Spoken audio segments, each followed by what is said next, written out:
شروع اللہ کا نام لے کر جو بڑا مہربان نہایت رحم والا ہے۔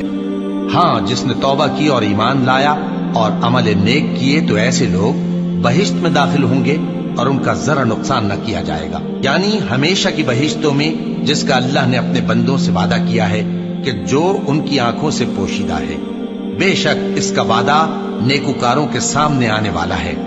وہ اس میں سلام کے سوا کوئی بےہودہ کلام نہ سنیں گے اور ان کو صبح و شام کھانا ملے گا۔ یہی وہ جنت ہے جس کا ہم اپنے بندوں میں سے ایسے شخص کو مالک بنائیں گے جو پرہیزگار ہوگا۔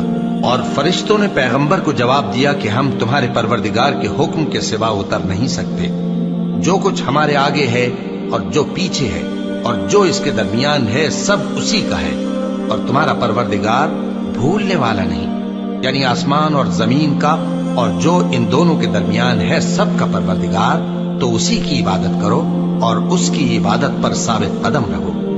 بھلا تم کوئی اس کا ہم نام جانتے ہو؟ اور کافر انسان کہتا ہے کہ جب میں مر جاؤں گا تو کیا زندہ کر کے نکالا جاؤں گا؟ کیا ایسا انسان یاد نہیں کرتا کہ ہم نے اس کو پہلے بھی تو پیدا کیا تھا جبکہ وہ کچھ بھی چیز نہ تھا؟ سو تمہارے پروردگار کی قسم، ہم ان کو جمع کریں گے اور شیطانوں کو بھی، پھر ان سب کو جہنم کے گرد حاضر کریں گے اور وہ گھٹنوں پر گرے ہوئے ہوں گے۔ پھر ہر گروہ میں سے ہم ایسے لوگوں کو کھینچ نکالیں گے جو رحمان کے مقابلے میں سخت سرکشی کرتے تھے۔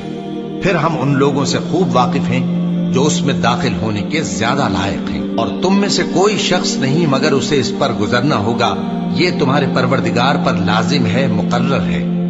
پھر ہم پرہیزگاروں کو نجات دیں گے اور ظالموں کو اس میں گھٹنوں کے بل پڑا ہوا چھوڑ دیں گے۔